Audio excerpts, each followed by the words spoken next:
Good morning বন্ধুরা। আজ হলো সানডে, সকাল এখন 8:20 বাজতে যায়। এখানে আমার চা নিয়ে নিয়েছি। চাটা আমি করে রেখেছিলাম, ওষুধটা খেলাম, তাই একটু মাইক্রোওভেনে গরম করলাম। আর যেহেতু সানডে, চিকেন ডে, সানডে মানে চিকেন ডে, ছুটির দিন, একটুখানি মাংস ঘরে না খেলে না সানডেটা ঠিক সেলিব্রেট হয় না। এখানে আদা রসুন বার করে রেখে দিয়েছি, পেস্ট করতে হবে, সব একবারে পেস্ট করে নেবো। এত আদা রসুন ব্যবহার হয় তরকারিতে, মানে কি বলবো, 2-3 দিনেই আদা রসুন শেষ হয়ে যায় জানেন। চলুন এখানে চাটা এখন খাই, তারপরে রান্নাবান্না বলতে কি হবে বলুন তো, বিরিয়ানি করব। মাংসর পরিমাণটা অনেকটা আছে, তাই শুধু শুধু মাংস করব না, একটু চাল নিয়ে আসতে হবে। বিরিয়ানির চালটা শেষ হয়ে গেছে, চাল নিয়ে এসে দুবেলার বিরিয়ানি হবে। রাত্রিরে রান্নার ছুটি, গরম গরম রুটি। তিশান এদিকে উঠে পড়েছে, তন্ময় আজকে কাজে চলে গেছে, দেখছেন এক ফোঁটা জায়গা আছে ড্রেসিং টেবিলটাতে।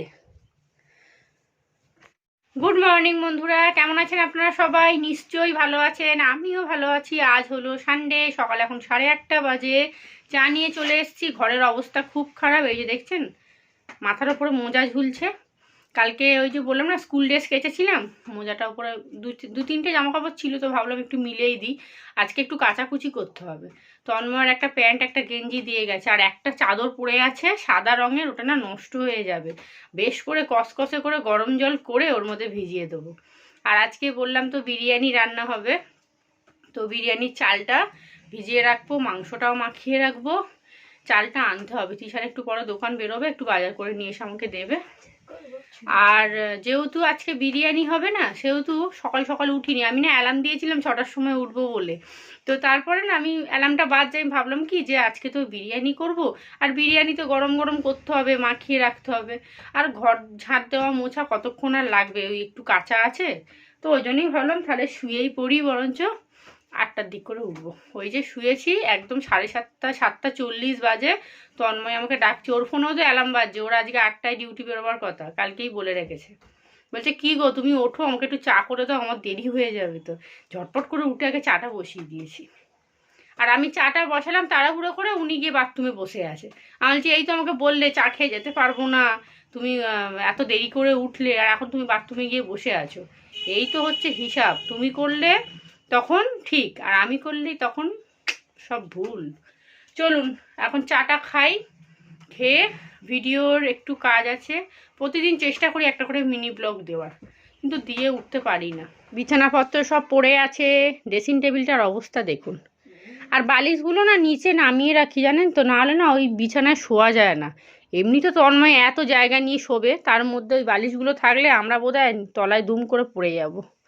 চলুন চাটা খেয়ে নিই, খেয়ে তারপরে আস্তে আস্তে করে টুকটুক করে কাজগুলো করব। এখানে গরম জল করে নিয়েছি, এই দেখুন এই চাদরটা, সাদা চাদর দেখছেন তো, এটা সেই আমার মা দিয়েছিল জানেন, গৃহপ্রবেশে পেয়েছিল, আমাকে দিয়েছিল। কিন্তু দিলে কি হবে, 3-4 দিন পরে জানেন নোংরা হয়ে যায়, তুলতে হয়। আর এখানে তন্ময়ের প্যান্ট জামা নিয়েছি, ভিজাতে হবে। জলটা খুব গরম হয়ে গেছে, ধোঁয়া উঠছে দেখছেন, বাপরে বাপ। তন্ময়ের এই গেঞ্জিটা দিয়ে দিই। বাবু গামছাটা দে তো, দে। চলুন গামছাটা একটু দিয়ে দিই। গামছা তো গরম জলে দিলে দারুণ সুন্দর পরিষ্কার হয়, দেখছেন চাদরটা দিয়ে গামছা দিয়ে কি বেরোচ্ছে। ঘন্টাখানেক ভিজানো থাক এখন। আর এইগুলো হচ্ছে তন্ময়ের খাবার নিয়ে যাওয়ার ব্যাগ, যেখানে সেখানে গাড়িতে রেখে দেয়, আজকে একটু ভিজিয়ে দেবো। আর একটা ব্যাগ বার করেছি, ওটা কালকে দেবো ওকে। চলুন হয়ে গেছে ভিজানো। আর এইগুলোকে, এই প্যান্টটা কালো তো, এটা আলাদা ভিজাতে হবে, নাহলে চাদর পুরো রঙে ভর্তি হয়ে যাবে। এটা একটা ছোট বালতিতে ভিজিয়ে দেবো। এখানে চাদরটা ভিজিয়েছি, এখানে প্যান্টটা ভিজিয়েছি, আর এইটা কালকে পরে গেছিলাম মায়ের বাড়িতে, বেশ কদিন ধরেই পরে যাচ্ছি, ওই জন্য ভিজিয়ে দিলাম। কিন্তু প্যান্টটা দিয়ে দেখছি জানেন তো এখন আর রং বেরোচ্ছে না, মনে হয় কয়েকবার কাঁচা হয়ে গেছে তো ওই জন্য। আর এখানে ব্যাগগুলো ভিজিয়ে রাখলাম, তাহলে নোংরাটা ছাড়বে। এটা একটু পরেই তুলে দেবো, যদি আবার বেশিক্ষণ থাকলে রং হয়ে যায় না, পুরো যাবে আমার জামাটা। চলুন হয়ে গেছে, এগুলো এখন ঘন্টাখানেক ভিজানো থাক, ততক্ষণ রান্নাঘরে আমি কাজ করে নিই। এখানে বিরিয়ানির সব জোগাড় করে নিয়েছি, বড় বড় করে আলু কেটেছি, একটু বেশি করেই দিয়েছি, কারণ বললাম দুবেলা করব, আর আমাদের তো বিরিয়ানি হলে 50 বার খাবে, মানে খাবে না, চাইবে। আর এই যে আদা রসুন পেস্ট করব, কেটে নিয়েছি।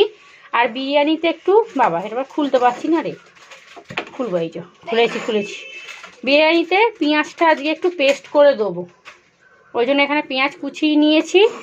টমেটো কুচিয়ে দেবো, কারণ টক দই দিলে তন্ময় আবার খেতে চায় না, বলে কি টক হয়ে যায়। তো টক হয় না জানেন তো, ঠিকঠাকই হয়, কিন্তু ও টক দইটা পছন্দ করে না, সেটা বলবে না, মিথ্যা কথা বলবে। আর এখানে মাংস ধুয়ে জল ঝরাতে দিয়ে দিয়েছি। মাংসর পিসগুলো ঠিকই আছে, আমি ভেবেছিলাম হয়তো একটু ছোট হয়ে গেছে। খুব বেশি ঢাকা দেবো না, কারণ ঘন্টাখানেক মাখানো থাকবে তো, ওতেই সিদ্ধ হয়ে যাবে। আর তিশান এদিকে ব্রেকফাস্ট করতে বসে গেছে। যতই চানাচুর দাও,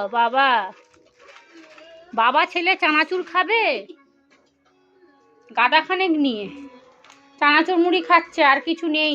আমার ভাত আছে কালকে রাত্রির, আমি ওটাই খাবো।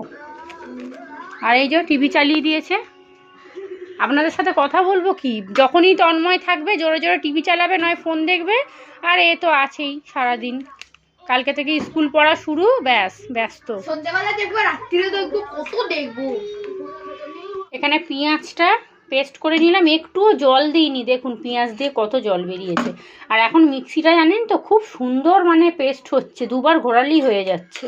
লোকটা বলছিল যে আপনার মিক্সি ভালো আছে, এই বাটির কাঁটা দুটো জাম হয়ে গেছিলো, ঠিক করে দিল, বেশ দুটো বাটি সুন্দর হচ্ছে। এটাও হচ্ছে, এর থেকে যেটা ছোট ওটাও ভালো কাজ হচ্ছে। চলুন, এটা হয়ে গেছে, এবারে আদা রসুনটা পেস্ট করে নিই। আর টমেটোটা পেস্ট করব না, টমেটোটা এমনি দিয়ে দেবো। বিরিয়ানির মাংসর মধ্যে পেঁয়াজ বাটাটা দিয়ে দিয়েছি, এবার দিয়ে দেবো টমেটো কুচি। কালকের একটুখানি এই দেখুন আদা বাটা ছিল, আদা রসুন বাটা একসাথে, ওইটা দিয়ে দিলাম। এবারে আর একটুখানি আদা রসুন দিয়ে দেবো, আর একটু না, অনেকটাই দিতে হবে, কারণ মাংসটা প্রায় 750-800 মাংস আছে। দিয়ে দিলাম। এবারে দেবো কাশ্মীরি রেড চিলি পাউডার, ঠিকঠাক উচ্চারণ করলাম বলবেন হ্যাঁ আমাকে, সবটাই দিয়ে দেবো, একটু কালার করে করব। দিয়ে দিলাম। দেবো এবারে মেন জিনিস, সেটা হচ্ছে নুন। নুন ছাড়া কোনো কিছুই হবে না, নুন দিয়ে দিলাম। এইবারে দেবো হলদি গুঁড়ো, হলুদ 2 চামচ 3 চামচ দিয়ে দিলাম। এইবারে দেবো সাদা তেল দিয়ে দিলাম। এরপরে আরেকটা মেন জিনিস দেবো, সেটা হচ্ছে বিরিয়ানি মশলা।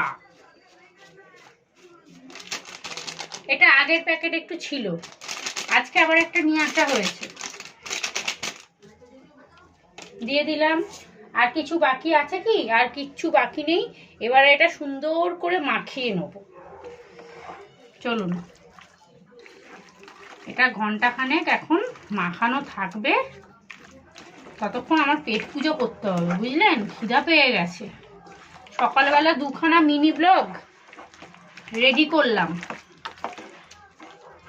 মানে ভয়েস দিয়ে একটা আপলোড করেছি আর একটা করিনি। তারপরে আবার এই জামা কাপড় ভেজালাম, টুকটুক করে কাজ তো হয়েই যাচ্ছে। এইগুলো যতক্ষণ না করতে পারছিলাম না, মনটা শান্তি হচ্ছিল না, কারণ এটা তো প্রায় ঘন্টাখানেক থাকবে, ততক্ষণ আমার ঘরের সব কাজ হয়ে যাবে, বুঝলেন? Buy 1 get 1 free.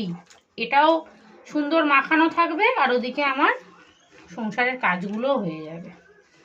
তাহলে বলবো না বাই 1 গেট 1 ফ্রি। চলুন, মাখিয়ে নিয়েছি। আজকে মনে হচ্ছে মশলার পরিমাণটা একদম ঠিকঠাক আছে, বেশিও হয়নি কমও হয়নি। পাকা রাঁধুনি হয়ে গেছি না, অনেক ছোট বয়সে বিয়ে করেছি তো, ওই জন্য। বিছানাটা ঝেড়ে নিলাম এতক্ষণ ধরে। জানেন তো, তিশানের একটা আই কার্ডের ফর্ম ছিল, ওটাকে ফিল আপ করলাম, ওই জন্যই দেরি হয়ে গেল। খুব জোর খিদা পেয়েছে, পেটে একদম আগুন ধরে গেছে। একটা ডিম ভেজে রেখে এসেছি, ভাত দিয়ে খাবো, একটু ঘি নিয়ে নেবো, ব্যাস হয়ে যাবে। হয়ে গেছে। বিছানাটা না গোছালে না দেখতে বিচ্ছিরি লাগে।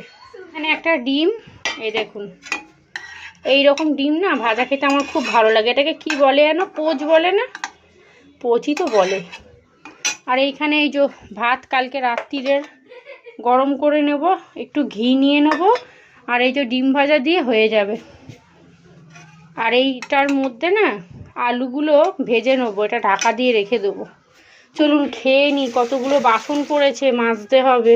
এদিকে বিরিয়ানির আলুটা সিদ্ধ করে নিয়েছি, এদিকে বিরিয়ানির জন্য চাল বসিয়েছি, আর এরকম জলটা লাগছে, এটা নুন দিয়েছি বেশি করে।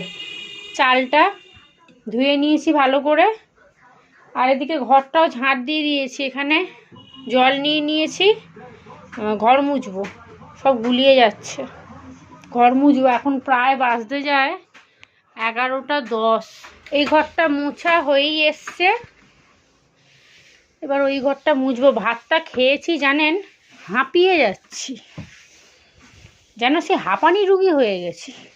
আর এত ওষুধ খাওয়াও তো উচিত না, আমার পরপর এত শরীর খারাপ হলো জানেন, ওষুধ খেয়ে খেয়ে না শরীরটা অর্ধেক শেষ হয়ে গেছে। আর কি করব বলুন, ওষুধ ছাড়াও তো সুস্থ হওয়া সম্ভব নয়, যতটা ওষুধ খাওয়ার খেতে তো হবেই, নাহলে তো আবার সুস্থ হব না। ভাতটা খেয়েছি তো হাঁপিয়ে গেছি। এই 2 দিন ঠান্ডাটা একটু বেশ কম আছে, শান্তি বাবা। আজকে রাত্রিরে কোনো রান্নাই করব না, বিরিয়ানি 2 জায়গায় করে রেখে দেবো জানেন, মানে যাতে ঘাঁটতে না হয়। তন্ময় বলে গেছে বিরিয়ানি গরম গরম করবে, আগে থেকে করে রেখে দেবে না, তাহলে বিচ্ছিরি খেতে লাগবে। দেখেছেন, দেখুন, এই তো মেয়েদের জীবন, তাই না বলুন? রান্না বান্না করো, খাও দাও, আর বাচ্চা সামলাও। অনেকে বলে বাচ্চা থাকলেও জ্বালা। এই যে তিশান মামার বাড়িতে গিয়ে যা শুরু করেছে, কোন দিন আমার জেল হাজত না হয়ে যায়। এমন বল মারছে, কালকে একজনের বাড়িতে জানেন বল ঢুকিয়ে দিয়েছে, ওই দুজনে মিলেই করেছে।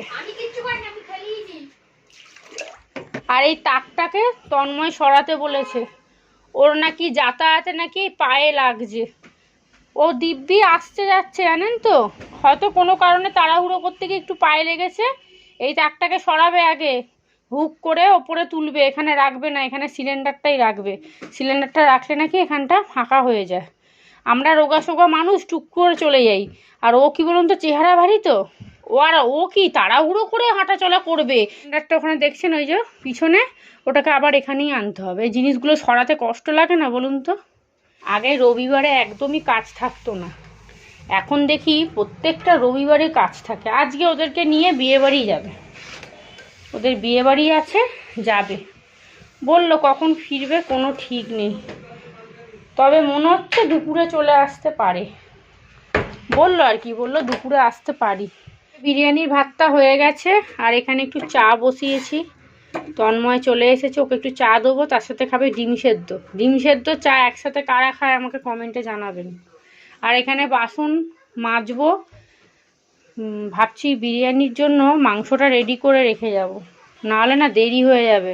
বাথরুমে কাঁচা ভিজিয়েছি তো, কাচতে একটু টাইম লাগবে। ডিম সেদ্ধটা আর একটু হবে।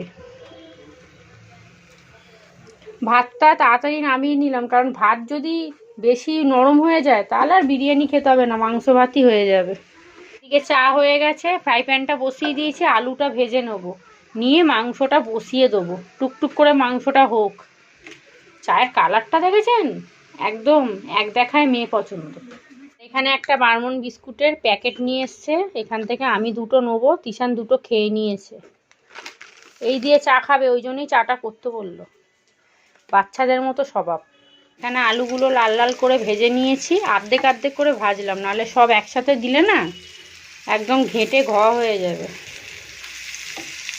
আলুগুলো ভেজে নিয়ে তারপরে মাংসটা বসিয়ে বাসনগুলো মেজে নেবো। যখন কাঁচা ভিজাই তখন বেশ ভালো লাগে, এতগুলো কাঁচা পড়েছিল, যাকে আজকে কাঁচাটা হয়ে যাবে। কিন্তু যখন কাচতে যাই তখন চোখে জল আসে, এত কাচতে হবে এখন। আরে রবিবার, তাড়াহুড়ো করলে হবে না, প্রতিদিনই তাড়াহুড়ো করে কাজ করি। স্কুলে বেরোতে হয়, 10টার মধ্যে সব কমপ্লিট করতে হয়, বেলায় এসে হবে না। আজকেও যদি তাড়াহুড়ো করে এখন বিরিয়ানি খাওয়া আর বন্ধ করে দেবো। ডিমটা এখানে বন্ধ করে দিয়েছে, একটু থাক। আর এই দেখুন ডিমটা ফুটতে ফুটতে এগুলো ছিটকেছে, এগুলো ডিমেরই, কিন্তু ডিম ফাটেনি, কী করে এগুলো ছিটকে এরকম হলো কি জানি।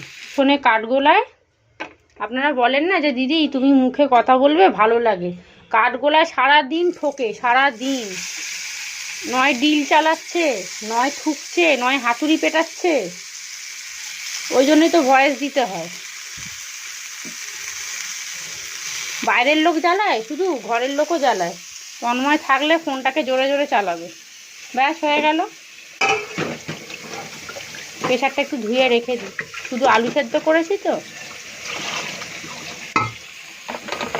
ওই জন্যই তো কথা বলতে পারি না।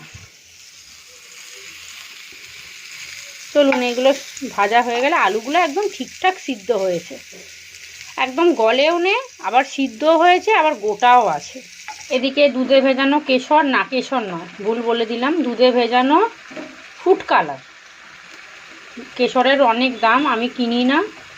দুধে ভেজানো ফুড কালার একটুখানি ভিজিয়ে রেখে দিলাম, যখন এটা বিরিয়ানিটা যখন সাজাবো তখন দেব। এরম একটা প্যাকেট এনে রেখে দেবেন বাড়িতে, অনেক দিন যায়। তবে সাবধানে রাখবেন, যেখানে একটুখানি পড়বে সেখানে একদম হোলি হয়ে যাবে। মাংসটাও এদিকে বসিয়ে দিয়েছি, মাংসটা হতে এখন সময় লাগবে, আস্তে আস্তে করতে হবে।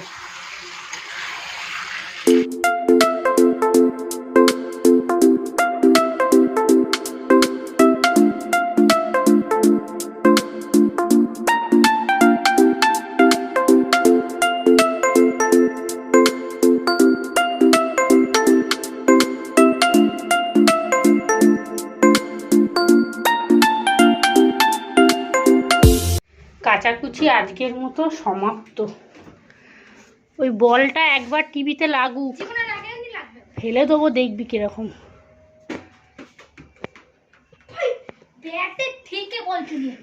সব কাঁচা হয়ে গেল। তিশানকে বোতলগুলো দিয়ে দিই, জল আনতে যাবেন। ধর এই কটা বোতল কি আরও আছে, নিয়ে যাবে না জানেন, কুঁড়ে পোনা। কেন নোংরার প্যাকেট, নোংরার প্যাকেট আর জল, ওর দায়িত্ব এটা।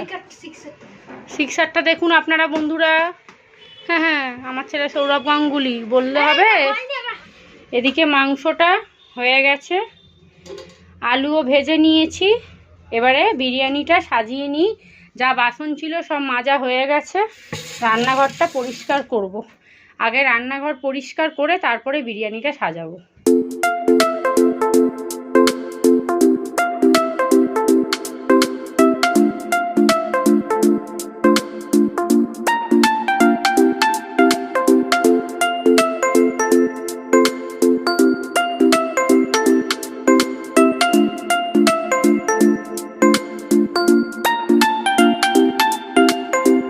রান্নাঘরটা ভালো করে পরিষ্কার করে নিয়েছি। ভেবেছিলাম স্কচ ব্রাইট আর সাবান দিয়ে পরিষ্কার করব না, কেচে এসে হাঁপিয়ে গেছি, কিন্তু এত তেল চিটে ভর্তি হয়ে গেছিলো, ওই জন্যই পরিষ্কার করে নিলাম। এখানে বিরিয়ানির জন্য সব কিছু সাজিয়ে নিয়েছি, এবার সাজাবো। আর আজকে ভাবছি ওই ননস্টিক যে বড় কড়াটা কিনেছিলাম ওইটার মধ্যে বিরিয়ানিটা সাজাবো। আর যতটা ধরবে ধরবে, না হলে এই যে এই গামলিটাতে করব। এই গামলিটাতে অর্ধেক করবো আর অর্ধেক ওই ননস্টিক বড় কড়াটায় করব। রান্নাঘর সাজিয়ে গুজিয়ে নিয়েছি, এই চাটুটার মধ্যে করব। এই দেখুন এইটার মধ্যে বসাবো। মা বলেছে যে নতুনটার মধ্যে বসাবে না, হ্যান্ডেলটা ভেঙে যাবে, এইটা আছে এইটার মধ্যে করবে, ওই জন্য এইটার মধ্যেই বসাবো। চলুন সাজিয়ে বসিয়ে দিই, দিয়ে আমি স্নান করতে চলে যাব। টুক করে মুখ বাড়িয়ে তন্ময়কে বলবো গ্যাসটা বন্ধ করে দাও সময় হয়ে গেলে। আর একটু মাংস দিয়ে দেবো, আর একটুখানি এই যে দুধে ভেজানো ফুড কালারটা এটা দিলাম, কারণ যদি নিচটা লেগে যায় ওই জন্য একটু বেশি করেই দিয়ে দিলাম। হয়ে গেল। আর একটা আলু দিয়ে দিই। এবারে দিয়ে দেবো চাল, চাল নয় সরি ভাত, চাল বলছি দেখছেন। এর মধ্যে দেব ফুড কালার, দুধে ভেজানো অবশ্যই, ও বিরিয়ানি মশলা যেটা দিতেই হবে। তারপরে দেবো মিঠা আতর একটুখানি, বেশি দিয়ে দিলে প্রশংসার জায়গায় অন্য কথা হবে। এবার দেব গোলাপ জল, অল্প দিলাম। তারপর দিয়ে দিলাম কেওড়া জল, অল্প অল্পই দিচ্ছি। আচ্ছা, এরপরে আবার দেবো আলু। ঘি আছে কিন্তু ঘিটা দেবো না জানেন, তাহলে অনেকটা রিচ হয়ে যাবে, আমি খাবো তো। আর তার থেকে বড় কথা, দুদিন ছাড়া ছাড়া বিরিয়ানি খাওয়া, দেবো না। এটা সাজানো পুরো কমপ্লিট হয়ে গেল। এবারে ওপর দিয়ে একটুখানি আমি কাই দিয়ে দেবো। তন্ময়কে বিরিয়ানি দিলে কি হবে, খালি বলবে কাই দেখে দাও। আরে বাবা, তাহলে তো মাংসের ঝোল ভাত খেলেই হয়ে যায়, তাহলে বিরিয়ানি খাওয়ার দরকার কি আছে। হয়ে গেল। এবারে এটাকে চাপা দিয়ে দেবো। ব্যাস, বিরিয়ানি একদম রেডি। যা ভাত আছে এই ছোট হাঁড়িটায় হয়ে যাবে, দুবার মোটামুটি সাজাতে হবে। ওই কড়াটা রেডি করে নিলাম, এইবারে এইটাতে করে নেবো। মাংসর কাইটা না আজকে কম হয়ে গেছে। এটার ঢাকনা আছে, ওপরে আছে, এই যে সুন্দর ঢাকনা। ব্যাস রেডি। এখানে বিরিয়ানিটা বসিয়ে দিয়েছি, আর এইটার মধ্যে একটা লবঙ্গ আটকে দিলাম যাতে বিরিয়ানির ভাবটা না বেরিয়ে যায়। আর এইটা প্রথমে না ডাইরেক্ট বসিয়ে দিয়েছিলাম, দেখছি যে তাড়াতাড়ি মানে গন্ধ উঠে যাচ্ছে, তো ওই জন্য আবার কড়াটার ওপরে হাঁড়িটা বসালাম। মোটামুটি আধা ঘন্টা মতো থাক, 20-25 মিনিট থাকবে, তারপরে বন্ধ করে দেবো। আর এদিকে ঝুড়িটাও ফাঁকা করে নিলাম। এই যে আবার কটা বাসন পড়ে গেছে, এগুলো মেজে রেখে দিই। চলে যাবো, তিশান স্নান করে আসুক, তারপরে আমি যাবো স্নান করতে। এখানে বিরিয়ানি একদম রেডি হয়ে গেছে, পুরো ঝরঝরে হয়েছে, দেখেই বুঝতে পারছেন। আর খেতেও কিন্তু দুর্দান্ত হয়েছিল। বিরিয়ানিতে চালটা ফোটাবার সময় নুনটা যদি ঠিকঠাক দেওয়া যায়, বিরিয়ানির স্বাদ একদম ঠিকঠাক হয়। আর অল্প করে একটু চিনি অনেকে দেয়, তবে আমি দিইনি। চলুন এইবারে আমি সাজিয়ে গুজিয়ে থালায় নিয়ে নিই।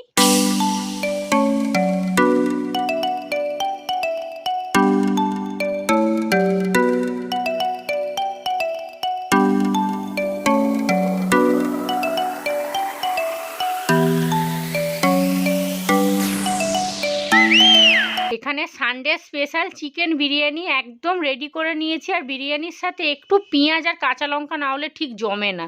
তাহলে চলুন আজকের ব্লগটা এখানেই শেষ করছি। আপনারা সবাই ভালো থাকবেন। আজকের মতো টাটা।